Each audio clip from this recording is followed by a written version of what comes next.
Hello, everyone. Welcome to Developing Palettes. I'm Aaron Loomis coming to you from the Drew Estate Studio. With me today is Seth Geis from the Pastani Studio, John McTavish. How you guys doing? I'm doing well. How are you guys doing? Not too bad. Good. I'm particularly excited about the cigar we're going to be talking about tonight because this is something that's like a year and a half in the works, and we'll get into it. But it's been a long time coming. All right, let's do it then. So today we are talking about the Bond Roberts Línea D number 6 Petit 109. Did I get that right, John? You did. Hmm. All right. So the length is 5 and 7/8 by 50. Obviously with the 109 style head there. Comes out of the Oscar Valladares factory in Honduras. Wrappers from Honduras, binders from Honduras, filters from Honduras and Nicaragua. It is blended by Hamlet Paredes. Price point is $16, and the cigar was released in August of 2024. So with all that out of the way, Seth, what was your overall experience like with this cigar? Listen, I loved how the cigar looked. Was eager to get it going into this first third. Soft spices, earth. There was some cream. There was some tobacco. There was some coffee beans. It was just really a nice flavor profile. It's really balanced. It's enjoyable. Medium strength and body. Second, third showed a little bit more of like this mocha quality to it. Still smoking at that medium level, but it's just really balanced. Just really enjoyable. And the final third kept that going, did not have a harsh finish. Um, Decent burn and construction throughout. It wasn't great, but like the flavor profile just really made up for it. And it was just, I don't know. I guess what's nice is that I enjoyed smoking the cigar from beginning to end, which was It's woo been a while. hey. It's been a goddamn minute. So, it's one of those things, it's like one of those things. Am I feeling okay? Um, so yeah, John. Yeah, so I'll just preface by saying this is not my first time smoking this cigar, and I'll get into that in the recap. But lot going on in the first third, so I'll try to get through that. Creamy spices at medium strength, wood and earth in the post draw, and the finish out of the gate was sort of very medium full, so very punchy. A little bit of pepper coming through in the post draw after delay, chocolate and bread in the retrohale. And then, I think you get kind of at that quarter inch mark, and you just put on the brakes and the pepper and the spice, so it really ramps back down and becomes more balanced. A little musty tobacco, which I associate with Honduran tobacco on the post draw, and then chocolate in the retrohale kind of kicked up to medium, which was really nice. Retrohale was just a lot going on in the retrohale: saltiness, tobacco, creaminess, chocolate. Really, really nice. Bottom half kept up the intensity at medium. And then second, third kind of started out with creamy bread and sweet tobacco, medium spices and a mild dry wood to finish. And then the bread kind of let off.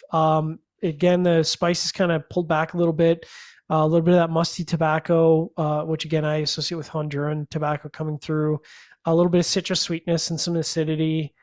Just a really nice balanced second third. Last third still good, but not to me the same level. Creamy wood and an earthy center, and then earth and wood on the poster. A little bit of tannins as it sort of settled in, and then toasted popcorn. I did get toasted popcorn. I will stand up for the weird tasting notes. I got toasted popcorn. I'm like, oh my god, it's so specific. And then a little bit of mild bitterness, but nothing unbalanced. Kind of faded as it continued. So profile was good for me. Burn and draw were perfect.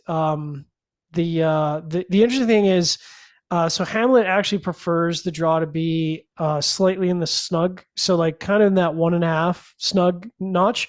It's gonna kill him, but my draw was one notch towards the open spectrum, and I was like, he's gonna lose his shit when he hears about this. Anyways, overall good experience for me. What about you?